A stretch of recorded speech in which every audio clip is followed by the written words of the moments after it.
दोस्तों आज की क्लास में हम आरपीएफ के लिए 50 क्वेश्चन डिस्कस करेंगे विद एक्स्ट्रा फैक्ट। ये सभी टॉप के क्वेश्चन होंगे, इंपॉर्टेंट क्वेश्चन होंगे। सभी क्लास को ध्यान से देखिएगा। गुड मॉर्निंग सभी को। गुड मॉर्निंग दोस्तों। चलिए शुरू करते हैं आज की क्लास।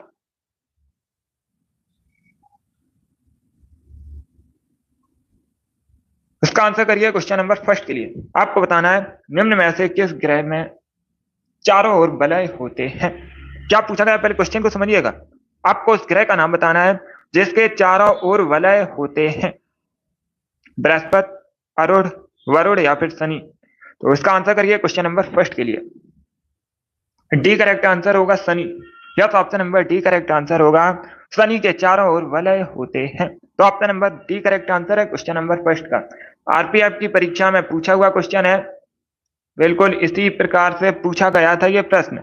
डी करेक्ट आंसर होगा इसका। Good morning. इसका आंसर करिए क्वेश्चन नंबर 2 के लिए। किस सिख गुरु ने पाहुल प्रथा शुरू की थी। किस सिख गुरु ने पाहुल प्रथा शुरू की थी। गुरु गोविंद सिंह, गुरु रामदास, गुरु नानक देव या फिर गुरु अर्जन देव। इस प्रकार से ऑप्शन हैं। तो सभी का आंसर करिए क्वेश्चन नंबर 2 के लिए। जिसने भी लाइव सेशन को लाइक नहीं किया है लाइक कीजिए, शेयर कीजिएगा। चैनल पर नए हैं चैनल को सब्सक्राइब कीजिएगा, वाल आइकन को प्रेस कीजिए ताकि सभी नोटिफिकेशन आप तक पहुंच सके। देखिए बी करेक्ट आंसर नहीं होगा, आपके आंसर गलत है। बी करेक्ट आंसर नहीं होगा इसका।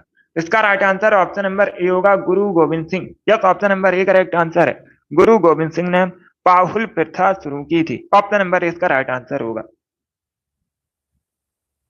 ये करेक्ट आंसर होगा इसका। यस शुभम। बाकी आप लोग याद रखिएगा, गुरु गोविंद सिंह की अगर हम बात करें तो आप लोग याद रखिएगा ये सिख धर्म के 10वें गुरु थे। पूछा जाता है सिख धर्म के 10वें गुरु कौन थे, तो आप लोग याद रखिए गुरु गोविंद सिंह। और एक क्वेश्चन पूछा जाएगा, गुरु गोविंद सिंह का जन्म कहां पर हुआ था। पाटलिपुत्र में हुआ था। कहां पर हुआ था, पाटलिपुत्र में हुआ था। वर्तमान में पटना के नाम से जाना जाता है पाटलिपुत्र। जिसमें भी क्वेश्चन नंबर 2 का ऑप्शन नंबर ए दिया उनका सही उत्तर है। अब इसका आंसर करिए क्वेश्चन नंबर 3 के लिए। सभी जल्दी से आंसर करिए क्वेश्चन नंबर 3 के लिए। इंटीग्रल कोच कारखाना भारत के किस राज्य में है। क्या पूछा गया, जो इंटीग्रल कोच कारखाना है भारत के किस राज्य में, झारखंड, मध्य प्रदेश, पंजाब या फिर तमिलनाडु में। तो इसका right answer option number D होगा, तमिलनाडु में। यह option number D correct answer है। भारत के तमिलनाडु में इंटीग्रल कोच कारखाना स्थित है। Option number D correct answer है क्वेश्चन नंबर 3 का। अब इसका आंसर करिए क्वेश्चन नंबर 4 के लिए। सभी जल्दी से आंसर करिए क्वेश्चन नंबर 4 के लिए। क्वेश्चन इस प्रकार से है, तमिलनाडु में जल्लीकट्टू किस त्योहार का हिस्सा है। तमिलनाडु में जो जल्लीकट्टू है किस त्योहार का हिस्सा है। इसका राइट आंसर क्या होगा, इसका right answer option number B होगा, पोंगल। बी करेक्ट आंसर होगा। पोंगल मुख्यतः तमिलनाडु संबंधित है। पूछा जाता है पोंगल कहां संबंधित है, मुख्यतः तमिलनाडु संबंधित है। और इसी में जल्लीकट्टू इसका हिस्सा है। ऑप्शन नंबर 20 का राइट आंसर होगा। अब इसका आंसर करिए क्वेश्चन नंबर 5 के लिए। दिलीप ट्रॉफी किस खेल से संबंधित है। क्या पूछा गया, जो दिलीप ट्रॉफी है किस खेल से संबंधित है। हॉकी, फुटबॉल, क्रिकेट या फिर टेनिस। तो इसका right answer option number C होगा, क्रिकेट। यह option number C correct answer है। आप लोग याद रखिएगा क्रिकेट से संबंधित है दिलीप ट्रॉफी। क्वेश्चन नंबर 5 का option number C correct answer होगा, क्रिकेट करेक्ट आंसर होगा इसका। इसका आंसर करिए क्वेश्चन नंबर 6 के लिए। आपको बताना है भारतीय राष्ट्रीय कांग्रेस के सबसे अधिक समय तक अध्यक्ष कौन रहे थे। उनका नाम बताइएगा, जो भारतीय राष्ट्रीय कांग्रेस के सबसे अधिक समय तक अध्यक्ष रहे थे। इसका राइट आंसर क्या होगा। तो सभी इसका आंसर करिए क्वेश्चन नंबर 6 के लिए।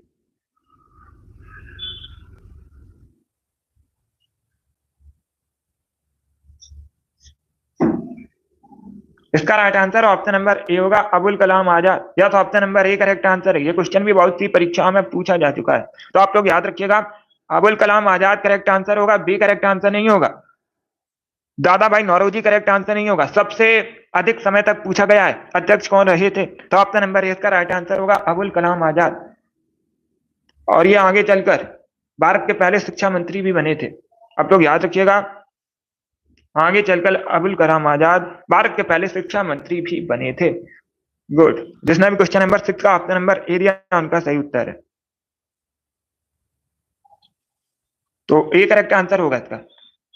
इंडिया विंस फ्रीडम नामक पुस्तक पूछी जाती है किसके द्वारा लिखी गई है, इंडिया विंस फ्रीडम पुस्तक को भी अबुल कलाम आजाद ने लिखा है। अब इसका आंसर करिए क्वेश्चन नंबर 7 के लिए। आपको बताना है बहमनी राज की स्थापना किसने की थी। सभी जल्दी से आंसर करिए, बताइए इसका राइट आंसर क्या होगा। बहमनी राज की स्थापना आपको बताना है किसने की थी। अगर पूछा जाए बहमनी राज की स्थापना कब हुई थी, इंपॉर्टेंट है, पूछ सकते हैं, तो याद रखिए 1347 में। कब? 1347 में बहमनी राज की स्थापना हुई थी। किसके द्वारा? हसन गंगू ने स्थापना की थी। ऑप्शन नंबर इसका राइट आंसर है क्वेश्चन नंबर 7 का। यस। अब इसका आंसर करिए क्वेश्चन नंबर 8 के लिए। बताइए निम्न में से कौन सी चंबल की सहायक नदी नहीं है। 4 ऑप्शन दिए गए हैं और पूछा गया इसमें से कौन सी चंबल की सहायक नदी नहीं है। शिप्रा, काली सिंध, बेतवा या फिर पार्वती। इस प्रकार से ऑप्शन है। तो सभी इसका आंसर करिए क्वेश्चन नंबर 8 के लिए। इसका right answer option number C होगा Betwa. Yes, C correct answer होगा बेतवा। चंबल की सहायक नदी नहीं है। बेतवा किसकी सहायक नदी है? कई बार मैंने आपको बताया है बेतवा यमुना की सहायक नदी है। किसकी सहायक नदी है? यमुना की सहायक नदी है। बाकी आप लोग याद रखिएगा छिप्रा या शिप्रा एक ही बात है। काली सिंध, पार्वती, ये सभी चंबल की सहायक नदी है। और जो चंबल है ये यमुना की सहायक नदी है। पूछ रहे चंबल किसकी सहायक नदी है, तब आप लोग याद रखिएगा चंबल यमुना की सहायक नदी है। क्वेश्चन नंबर 8 का जिसने भी ऑप्शन नंबर सी दिया उनका सही उत्तर है। यस योगेश। अब इसका आंसर करिए क्वेश्चन नंबर 9 के लिए। आपको बताना है निम्न में से किस देश को यूरोप का खेल का मैदान कहते हैं। सभी इसका आंसर करिए, बताइए इसका राइट आंसर क्या होगा। गुड मॉर्निंग सभी को, गुड मॉर्निंग दोस्तों। तो सभी डेली सेशन को ज्वाइन कीजिएगा।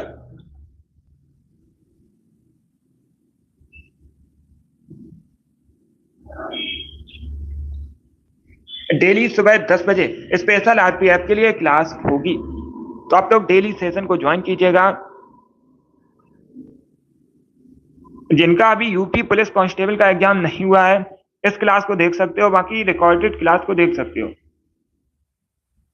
अब इसका आंसर करिए क्वेश्चन नंबर 9 के लिए। इसका right answer option number C होगा स्विट्जरलैंड। सी करेक्ट आंसर होगा। आप लोग याद रखिएगा स्विट्जरलैंड को यूरोप का खेल का मैदान कहते हैं। ऑप्शन नंबर सी का राइट आंसर होगा। यूरोप महाद्वीप के अंतर्गत आता है स्विट्जरलैंड। इसके साथ ही आप लोग याद रखिए राजधानी भी पूछी जाती है परीक्षा में कि स्विट्जरलैंड की राजधानी क्या है, तो आप लोग याद रखिएगा वन स्विट्जरलैंड की राजधानी है। ऑप्शन नंबर सी का राइट आंसर होगा। यस नैन्सी, जिनका एग्जाम हो चुका है, अगर आप लोगों ने आरपीएफ का फॉर्म फिल किया है तो आप लोग आरपीएफ की तैयारी कीजिएगा। और एसएससी जीडी का नोटिफिकेशन आने वाला है, उसमें भी सभी लोग फॉर्म अप्लाई कीजिएगा। लगभग 50,000 वैकेंसी आएंगी। Good morning. क्वेश्चन नंबर 9 का option number C correct answer होगा। और जिनका एमटीएस का एग्जाम है तो एमटीएस की तैयारी कीजिएगा। यस योगेश। अब इसका आंसर करिए क्वेश्चन नंबर 10 के लिए। यस नैन्सी, एसएससी जीडी का नोटिफिकेशन आने वाला है, शॉर्ट नोटिफिकेशन आ भी चुका है, सभी लोग उसमें अप्लाई कीजिएगा। एमटीएस के लिए शाम को 8 बजे क्लास होगी। शाम को 8 बजे एमटीएस के लिए क्लास होगी। यह सुबह 10 बजे क्लास होती है आरपीएफ के लिए और शाम को 8 बजे एमटीएस के लिए। सेशन को ज्वाइन कीजिएगा।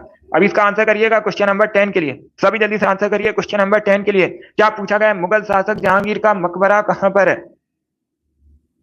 इसका राइट आंसर क्या होगा? तो इसका right answer option number D होगा लाहौर में। Yes, option number D correct answer. आप लोग याद रखिएगा लाहौर में जहांगीर का मकबरा है। ऑप्शन नंबर डी इसका राइट आंसर है। और अगर पूछा जाए वर्तमान में लाहौर कहां पे? पाकिस्तान में लाहौर। कहां पर है? पाकिस्तान में लाहौर। अब इसका आंसर करिए क्वेश्चन नंबर 11 के लिए। सभी जल्दी से आंसर करिए क्वेश्चन नंबर 11 के लिए। आपको बताना है मड़ई नामक जनजाति पर्व मुख्यतः किस राज्य से संबंधित है। कहां सेलिब्रेट किया जाता है मड़ई नामक जनजाति पर्व? सभी इसका आंसर करिएगा। तमिलनाडु, छत्तीसगढ़, हिमाचल प्रदेश या फिर त्रिपुरा में। तो इसका right answer option number B होगा छत्तीसगढ़ में। Yes, option number B correct answer होगा। आप लोग याद रखिएगा मुख्यतः छत्तीसगढ़ में सेलिब्रेट किया जाता है। मड़ई एक जनजाति पर्व है, जनजातियों द्वारा मनाया जाता है। ऑप्शन नंबर 20 का राइट आंसर होगा। और छत्तीसगढ़ को धान की डलिया भी कहते हैं, कई बार मैंने आपको बताया भी है। अब इसका आंसर करिए क्वेश्चन नंबर 12 के लिए। बताइए निम्न में से कौन सा त्योहार मुख्यतः मणिपुर में सेलिब्रेट किया जाता है। तो सभी इसका आंसर करिए, बताइए इसका राइट आंसर क्या होगा। इसका right answer option number D होगा योसांग या योसांग, एक ही त्योहार है, ये मुख्यतः मणिपुर में सेलिब्रेट किया जाता है। जिसने भी क्वेश्चन नंबर 12 का ऑप्शन नंबर डी दिया उनका सही उत्तर है। Yes Zarina, D correct answer होगा इसका। अब इसका आंसर करिए क्वेश्चन नंबर 13 के लिए। आपको बताना है चंद्रगुप्त के शासन विस्तार में मुख्य रूप से किसने मदद की थी। सभी इसका आंसर करिए, बताइए इसका राइट आंसर क्या होगा। चंद्रगुप्त के शासन विस्तार में आपको बताना है किसने मदद की थी। तो इसका right answer option number C होगा चाणक्य। सी करेक्ट आंसर होगा इसका। आप लोग याद रखिएगा चाणक्य चंद्रगुप्त मौर्य के गुरु थे। पूछ सकते हैं परीक्षा में चंद्रगुप्त मौर्य के गुरु कौन थे, तो आप लोग याद रखिएगा चाणक्य थे। सी करेक्ट आंसर होगा। चाणक्य ने अर्थशास्त्र नामक ग्रंथ भी लिखा है। बाकी चंद्रगुप्त मौर्य के बारे में मैंने आपको कई बार बताया है, इन्होंने मौर्य साम्राज्य की स्थापना की थी, आप लोग याद रखिएगा। अब इसका आंसर करिए क्वेश्चन नंबर 14 के लिए। सभी जल्दी से आंसर करिए क्वेश्चन नंबर 14 के लिए। बताइए निम्न में से किस रेगिस्तान में अत्यधिक मात्रा में स्वर्ण भंडार पाया जाता है? ये अच्छा क्वेश्चन है, तो सभी इसका आंसर करिए। बताइए इसका राइट आंसर क्या होगा? निम्न में से किस रेगिस्तान में अत्यधिक मात्रा में स्वर्ण भंडार पाया जाता है? अरब, थार, मंगोलिया या फिर अटाकामा? इस प्रकार से ऑप्शन हैं, तो सभी इसका आंसर करिए क्वेश्चन नंबर 14 के लिए। इसका right answer option number C होगा, मंगोलिया। सी करेक्ट आंसर होगा। मंगोलिया के रेगिस्तान में अत्यधिक मात्रा में स्वर्ण भंडार पाया जाता है। ऑप्शन नंबर सी इसका राइट आंसर होगा। जिसने भी क्वेश्चन नंबर 14 का ऑप्शन नंबर सी दिया उनका सही उत्तर है। अब इसका आंसर करिए क्वेश्चन नंबर 15 के लिए। बताइए दोस्तों, हिमाचल प्रदेश को राज्य का दर्जा कब प्रदान किया गया था? इसका राइट आंसर क्या होगा? क्या पूछा गया? हिमाचल प्रदेश को राज्य का दर्जा कब प्रदान किया गया था? पहली बात तो आप लोग याद रखिएगा, हिमाचल प्रदेश एक राज्य है भारत का। दर्जा कब प्राप्त हुआ था राज्य का? 1971 में। ऑप्शन नंबर सी इसका राइट आंसर होगा। 1971 करेक्ट आंसर होगा इसका। इसका आंसर करिए क्वेश्चन नंबर 16 के लिए। आईसी का अर्थ क्या होता है? कंप्यूटर में आईसी का अर्थ आपको बताना है क्या होता है। इसका राइट आंसर क्या होगा क्वेश्चन नंबर 16 का? डेली प्रैक्टिस कीजिएगा, याद हो जाएगा। अभी समय है परीक्षा में, अच्छे से तैयारी कीजिए, सिलेक्शन होगा। इसका right answer option number B होगा, integrated circuit. Yes, B correct answer होगा। बी करेक्ट आंसर होगा इसका। अब तो याद रखिएगा, आईसी का फुल फॉर्म होता है इंटीग्रेटेड सर्किट। ऑप्शन नंबर 20 का राइट आंसर है। अब इसका आंसर करिए क्वेश्चन नंबर 17 के लिए। सभी जल्दी से आंसर करिए क्वेश्चन नंबर 17 के लिए। किस कांच का प्रयोग प्रयोगशाला के उपकरण बनाने में किया जाता है? सभी इसका आंसर करिएगा। क्या पूछा गया है? किस कांच का प्रयोग आपको बताना है प्रयोगशाला के उपकरण बनाने में किया जाता है? तो इसका right answer option number D होगा, पायरेक्स कांच का। डी करेक्ट आंसर होगा। डी करेक्ट आंसर होगा। जरीना सिलेक्शन हो जाएगा, अच्छे से पढ़ाई कीजिएगा, अभी टाइम है, अच्छे से पढ़ाई कीजिए, सभी का सिलेक्शन होगा। अब इसका आंसर करिए क्वेश्चन नंबर 18 के लिए। आपको बताना है यक्षगान कहाँ का फोक डांस है? यक्षगान आपको बताना है कहाँ का फोक डांस है। तो एक करेक्ट आंसर होगा कर्नाटका का। या तो ऑप्शन नंबर एक करेक्ट आंसर है, आप लोग याद रखिएगा, कर्नाटका का लोक नृत्य है यक्षगान। ऑप्शन नंबर इसका राइट आंसर है। अब इसका आंसर करिए क्वेश्चन नंबर 19 के लिए। सभी जल्दी से आंसर करिए क्वेश्चन नंबर 19 के लिए। बताइए बागान टीम किस खेल से संबंधित है? हॉकी, क्रिकेट, फुटबॉल या फिर बास्केटबॉल? सभी इसका आंसर करिएगा। बताइए इसका राइट आंसर क्या होगा? शुभम, अभी शुरुआत है, ये हमारी दूसरी क्लास है, अभी शुरुआत है, धीमे धीमे क्वेश्चंस का जो लेवल है हाई करेंगे। अब इसका आंसर करिए क्वेश्चन नंबर 19 के लिए। सब इसका आंसर करिएगा। मोहन बागान टीम किस खेल से संबंधित है? इसका right answer option number C होगा, फुटबॉल से। या सी करेक्ट आंसर होगा, फुटबॉल से संबंधित है मोहन बागान टीम। क्वेश्चन नंबर 19 का option number C correct answer होगा। अब इसका आंसर करिए क्वेश्चन नंबर 20 के लिए। सभी जल्दी से आंसर करिएगा। यस से भी, ये आरपीएफ के लिए स्पेशल क्लास है। आपको बताना है शिव समुद्रम जलप्रपात किस नदी पर है? उस नदी का नाम बताइएगा जिस पर शिव समुद्रम जलप्रपात है। कृष्णा, महानदी, गोदावरी या फिर कावेरी? इसमें कुछ प्रीवियस ईयर क्वेश्चन भी है आरपीएफ के, कठिन और सरल दोनों प्रकार के क्वेश्चन पूछे जाते हैं। इसमें कुछ प्रीवियस ईयर क्वेश्चन भी है। आपको बताना है जो शिव समुद्रम जलप्रपात है किस नदी पर है? कृष्णा, महानदी, गोदावरी या फिर कावेरी? तो सभी से आंसर करिए क्वेश्चन नंबर 20 के लिए। इसका right answer option number D होगा, कावेरी रिवर पर। Yes, option number D correct answer है। ये तो क्वेश्चन बहुत सी परीक्षाओं में पूछा जा चुका है, तो इसे आप लोग याद रखिएगा, शिव समुद्रम जलप्रपात कावेरी नदी पर है। क्वेश्चन नंबर 20 का option number D correct answer होगा। अब इसका आंसर करिए क्वेश्चन नंबर 21 के लिए। बताइए दोस्तों, जातक कथाएं किस धर्म से संबंधित है? क्या पूछा गया? जो जातक कथाएं हैं किस धर्म से संबंधित है? इसका right answer option number D होगा, बौद्ध धर्म से। Yes, option number D correct answer होगा, बौद्ध धर्म से संबंधित है जातक कथाएं। क्वेश्चन नंबर 22 के लिए आंसर करिएगा। बताइए सोनाई रूपाई वन्यजीव अभ्यारण्य कहां पर है? सभी इसका आंसर करिए, ऑप्शंस को पढ़ लीजिएगा, उसके बाद ही आंसर करिएगा, जल्दबाजी में आंसर नहीं देना है। गुड। इसका right answer option number B होगा, असम में। बी करेक्ट आंसर होगा इसका। आप लोग याद रखिएगा, सोनाई रूपाई वन्यजीव अभ्यारण्य असम में है। Option number B correct answer होगा। उत्तराखंड करेक्ट आंसर नहीं होगा, असम करेक्ट आंसर होगा इसका। इंपॉर्टेंट है, आप लोग याद रखिएगा, असम में है सोनाई रूपाई वन्यजीव अभ्यारण्य। इसके साथ ही याद रखिएगा, काजीरंगा राष्ट्रीय उद्यान पूछा जाता है। एक सिंह के गैंडे के लिए प्रसिद्ध है काजीरंगा राष्ट्रीय उद्यान। कहाँ पर है काजीरंगा राष्ट्रीय उद्यान? असम में है। इसके साथ ही याद रखिएगा औरंग राष्ट्रीय उद्यान भी पूछा जाता है, कहाँ पर है? तब भी आप लोग याद रखिएगा जो औरंग राष्ट्रीय उद्यान है ये भी असम में है। बहुत अच्छे।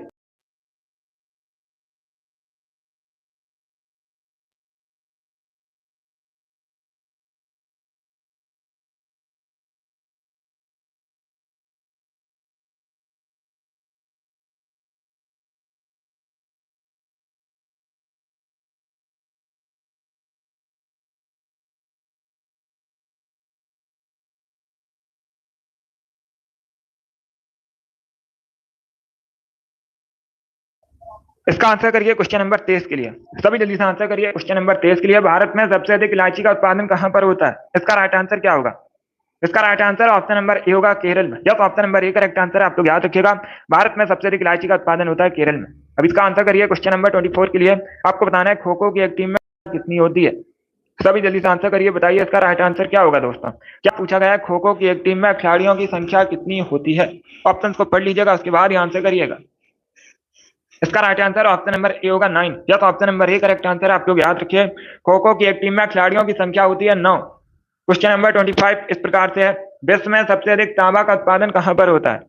क्या पूछा गया? विश्व में सबसे अधिक कॉपर तांबे का उत्पादन कहां पर होता है? मनुष्य ने सबसे पहले, आप लोग याद रखिएगा, कॉपर का प्रयोग किया था। इंपॉर्टेंट क्वेश्चन है, पूछा जाता है मनुष्य ने सबसे पहले किस धातु का प्रयोग किया था? तो आप लोग याद रखिएगा कॉपर धातु का प्रयोग किया था। और विश्व में सबसे अधिक कॉपर का उत्पादन कहां पर होता है? चिली में। सी करेक्ट आंसर होगा, चिली में होता है विश्व में सबसे अधिक कॉपर का उत्पादन। और अगर पूछा जाए चिली की राजधानी क्या है, तो आप लोग याद रखिएगा सैंटियागो, चिली की कैपिटल है, राजधानी है। अब इसका आंसर करिए क्वेश्चन नंबर 26 के लिए। जगन्नाथ मंदिर कहां पर है? सभी इसका आंसर करिएगा। निम्न में से कहां पर है जगन्नाथ मंदिर? उड़ीसा, तमिलनाडु, आंध्र प्रदेश या फिर वेस्ट बंगाल? तो इसका right answer option number A होगा उड़ीसा में। जब option number A correct answer होगा, उड़ीसा में जगन्नाथ मंदिर, option number A correct answer है। अब इसका आंसर करिए क्वेश्चन नंबर 27 के लिए। बताइए हरियक वंश की स्थापना किसने की थी? सभी इसका आंसर करिए क्वेश्चन नंबर 27 के लिए। आपको बताना है हरियक वंश की स्थापना किसने की थी? तो इसका right answer option number A होगा बिंबिसार ने। Yes, option number A correct answer होगा। आप लोग याद रखिएगा बिंबिसार ने हरियक वंश की स्थापना की थी। क्वेश्चन नंबर 27 का option number A correct answer होगा। जिनका भी अभी यूपी पुलिस कांस्टेबल का एग्जाम बचा हुआ है, दिवस से संबंधित क्वेश्चन पूछे जा रहे हैं, दो क्वेश्चन एक शिफ्ट में पूछे जा रहे हैं, उसे पढ़ लीजिएगा। और राजधानी संबंधित क्वेश्चन परीक्षा में पूछे जा रहे हैं, दोनों इंपॉर्टेंट टॉपिक है, इसे पढ़ लीजिएगा। 2 क्वेश्चन राजधानी से संबंधित भी पूछ रहे हैं परीक्षा में। अब इसका आंसर करिए। शॉर्ट हैंड का आविष्कार किया था सर आइजैक पिटमैन ने। ए करेक्ट आंसर होगा इसका। अब इसका आंसर करिएगा क्वेश्चन नंबर 29 के लिए। सभी जल्दी से आंसर करिए क्वेश्चन नंबर 29 के लिए। यस, मुद्रा से भी पूछ रहे हैं क्वेश्चन। आपको बताना है तमिलनाडु का जलीकट्टू किससे संबंधित है, किस खेल से संबंधित है, ये पूछा गया है। तो इसका राइट आंसर क्या होगा? डी करेक्ट आंसर होगा, बैलों की लड़ाई से संबंधित है। किससे संबंधित है? बैलों की लड़ाई संबंधित है। ऑप्शन नंबर डी इसका राइट आंसर होगा। अब इसका आंसर करिए क्वेश्चन नंबर 30 के लिए। किसके मध्य हुआ था? सभी इसका आंसर करिएगा, ये अच्छा क्वेश्चन है, सभी जल्दी से आंसर करिए। इतिहास से संबंधित क्वेश्चन है। क्या पूछा गया? बांडीबास का युद्ध किसके किसके मध्य हुआ था? तो इसका राइट आंसर ऑप्शन नंबर क्या होगा, ये आपको बताना है। पहले आप लोग याद रखिएगा 1760 में हुआ था बांडीबास का युद्ध। पूछा जाएगा कब हुआ था? 1760 में हुआ था। किसके किसके मध्य हुआ था? अंग्रेजों और फ्रांसीसियों के मध्य हुआ था। किसके किसके मध्य हुआ था? अंग्रेजों और फ्रांसीसियों के मध्य हुआ था। इसमें अंग्रेजों की जीत हुई थी। आप लोग याद रखिएगा बांडीबास के युद्ध में क्या हुआ था? अंग्रेजों की जीत हुई थी। अंग्रेजों फ्रांसीसियों के मध्य हुआ था, फ्रांसीसियों की हार हुई थी और 1760 में हुआ था। Option number A correct answer होगा, अंग्रेजों की जीत हुई थी बांडीबास के युद्ध में। अब इसका आंसर करिए क्वेश्चन नंबर 31 के लिए। आपको बताना है पहिए का आविष्कार किस काल में हुआ था? सभी जल्दी से आंसर करिए, बताइए इसका राइट आंसर क्या होगा। पहिए का आविष्कार किस काल में हुआ था? तो इसका right answer option number A होगा नवपाषाण काल में। जब option number A correct answer है, पहिए का आविष्कार हुआ था नवपाषाण काल में। क्वेश्चन नंबर 32 के लिए आंसर करिएगा। बक्सर का युद्ध कब हुआ था? सभी जल्दी से आंसर करिएगा। क्या पूछा गया? बक्सर का युद्ध कब हुआ था? इसका राइट आंसर क्या होगा? तो इसका राइट आंसर होगा ऑप्शन नंबर सी 1764 में। सी करेक्ट आंसर होगा, 1764 में हुआ था बक्सर का युद्ध। ऑप्शन नंबर सी का राइट आंसर है। अब इसका आंसर करिए क्वेश्चन नंबर 33 के लिए। कुतुबुद्दीन ऐबक की राजधानी बताइए क्या थी? कुतुबुद्दीन ऐबक ने गुलाम वंश की स्थापना की थी? गुलाम वंश को मामलुक वंश के नाम से भी जाना जाता है और दिल्ली सल्तनत का पहला वंश था गुलाम वंश। इसका right answer option number B होगा लाहौर, कुतुबुद्दीन ऐबक की राजधानी थी। इसका आंसर करिए क्वेश्चन नंबर 34 के लिए। पंचायती राज किस सूची का विषय है? तो सभी इसका आंसर करिए, बताइए इसका राइट आंसर क्या होगा। क्या पूछा गया है? पंचायती राज किस सूची का विषय है? तो इसका राइट आंसर होगा ऑप्शन नंबर बी, राज्य सूची का। Yes, option number B correct answer होगा।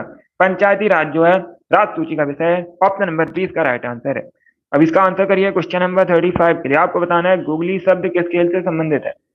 सभी जल्दी से आंसर करिए, बताइए गुगली शब्द किस खेल से संबंधित है। इसका right answer option number B होगा, क्रिकेट से संबंधित है। इसका आंसर करिए क्वेश्चन नंबर 36 के लिए। बताइए किस शहर का प्राचीन नाम मायापुरी है। क्या पूछा गया? किस शहर का प्राचीन नाम मायापुरी है? तो इसका right answer option number B होगा, हरिद्वार का। यस, बी करेक्ट आंसर होगा, हरिद्वार का प्राचीन नाम मायापुरी है। इसका आंसर करिए क्वेश्चन नंबर 37 के लिए। किस एक प्राणी को किसान का मित्र कहते हैं? तो right answer option number B होगा, केंचुआ को। Yes, option number B correct answer होगा। केंचुआ को कहा जाता है किसान का मित्र। केंचुए को एक भी आंख नहीं होती है।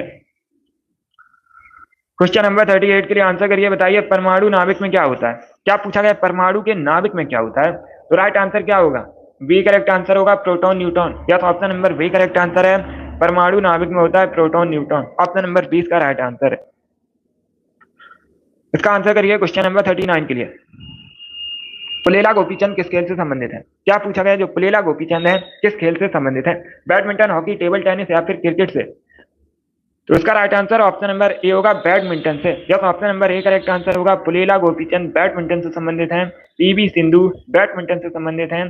साइना नेहवाल भी बैडमिंटन से संबंधित हैं। क्वेश्चन नंबर 40 के लिए आंसर करिए, मेडागास्कर किस महासागर में स्थित है?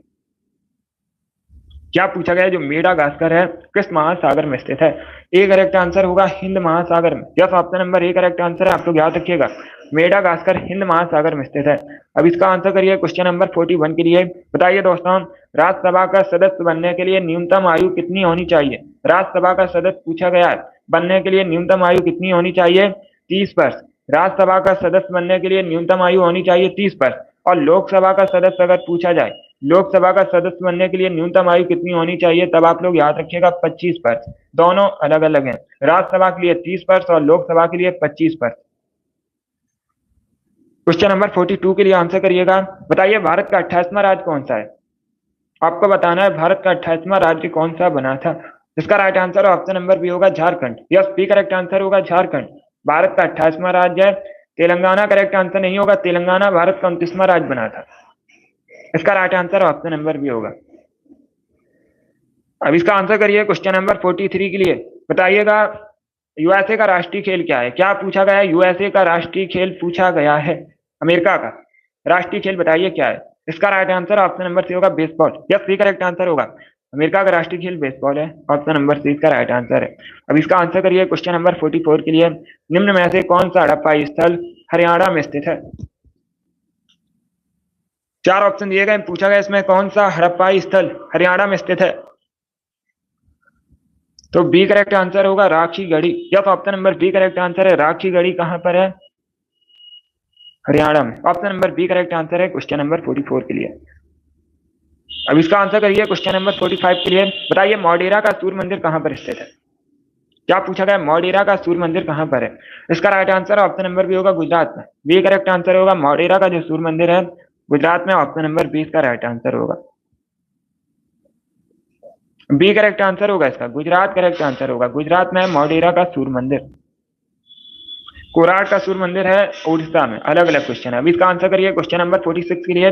अंतरराष्ट्रीय श्रम संगठन का मुख्यालय कहां पर है? तो इसका राइट आंसर होगा ऑप्शन नंबर सी, जेनेवा में। सी करेक्ट आंसर होगा, स्विट्जरलैंड के जेनेवा में। आप लोग याद रखिएगा, अंतरराष्ट्रीय श्रम संगठन का मुख्यालय है। क्वेश्चन नंबर 46 का option number C correct answer होगा। सी करेक्ट आंसर होगा इसका। अब इसका आंसर करिए क्वेश्चन नंबर 47 के लिए। भारत में राजनीतिक शक्ति का प्रमुख स्रोत क्या है? भारत में पूछा गया है, राजनीतिक शक्ति का प्रमुख स्रोत क्या है? भारत की जनता, संविधान, संसद या फिर ऑप्शन नंबर डी है, संसद और राज्य की विधायिकाएं। तो इस प्रकार से ऑप्शन है। ए करेक्ट आंसर होगा भारत की जो जनता है राजनीतिक शक्ति का प्रमुख स्रोत है, क्योंकि वोटिंग जनता करती है। ऑप्शन नंबर इसका राइट आंसर होगा। अब इसका आंसर करिएगा क्वेश्चन नंबर 48 के लिए, कंप्यूटर की भौतिक बनावट क्या कहलाती है? सभी इसका आंसर करिएगा। जो कंप्यूटर की भौतिक बनावट है उसे क्या कहते हैं? ए करेक्ट आंसर होगा hardware. Yes, option number A correct answer होगा। हार्डवेयर कंप्यूटर की भौतिक बनावट कहलाती है। अब इसका आंसर करिए क्वेश्चन नंबर 49 के लिए, बुक्सा टाइगर रिजर्व बताइए कहां पर स्थित है? तो सभी इसका आंसर करिए क्वेश्चन नंबर 49 के लिए। क्या पूछा गया? बुक्सा टाइगर रिजर्व कहां पर है? केरला, आंध्र प्रदेश, उत्तर प्रदेश या फिर वेस्ट बंगाल में? तो डी करेक्ट आंसर होगा वेस्ट बंगाल में, पश्चिम बंगाल में। आप लोग याद रखिएगा बुक्सा टाइगर रिजर्व स्थित है। क्वेश्चन नंबर 49 का option number D correct answer होगा, वेस्ट बंगाल करेक्ट आंसर होगा। अब इसका आंसर करिए क्वेश्चन नंबर 50 के लिए। आज का लास्ट क्वेश्चन है, आपको बताना है निम्न में से किसे गुरुदेव के नाम से भी जाना जाता है? किस एक भारतीय को गुरुदेव के नाम से भी जाना जाता है? सभी इसका आंसर करिएगा। तो इसका right answer option number A होगा, रविन्द्रनाथ टैगोर को। क्या तो option number A correct answer है। आप लोग याद रखिएगा रविन्द्रनाथ टैगोर को गुरुदेव के नाम से भी जानते हैं। Option number A correct answer होगा। भारतीय व्यक्ति है पहले जिनको नोबेल प्राइज मिला था, कई बार मैंने आपको बताया भी है, अर्थशास्त्र के साहित्य के क्षेत्र में। किसके क्षेत्र में? साहित्य के क्षेत्र में नोबेल प्राइज मिला था 1913 में गीतांजलि के लिए। ऐसे भी आप लोग याद रखिएगा। क्वेश्चन नंबर 50 का ऑप्शन नंबर ए दिया जिसने भी, उनका सही उत्तर है yes common, A correct answer होगा इसका। आज सिर्फ 50 क्वेश्चन डिस्कस करेंगे, कल से ज्यादा क्वेश्चन डिस्कस करेंगे। आज सिर्फ 50 क्वेश्चन डिस्कस करेंगे। गुड, ए करेक्ट आंसर होगा इसका, रविन्द्रनाथ टैगोर। इनको साहित्य के क्षेत्र में नोबेल प्राइज मिला था। चलिए दोस्तों, आज की क्लास में हमने जीके के 50 इंपॉर्टेंट क्वेश्चन डिस्कस किया। बेटा एक्स्ट्रा फैक्ट, आई होप आप सभी को ये क्वेश्चन समझ आए होंगे।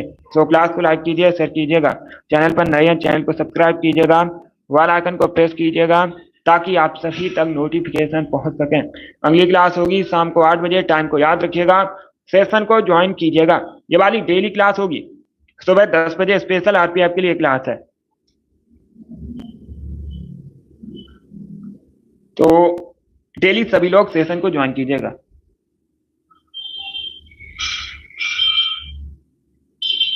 साहित्य के क्वेश्चन पढ़ लीजिएगा आप। हिंदी के क्वेश्चन कठिन नहीं पूछे जा रहे हैं, इजी टू मॉडरेट हैं योगेश। तो रिवीजन कर लीजिएगा, हिंदी के वहीं से क्वेश्चन आ रहे हैं जो अभी तक हमने पढ़ा है। चलिए इसी के साथ मैं आपको मिलूंगा अगली क्लास में। Thank you guys, thank you for watching.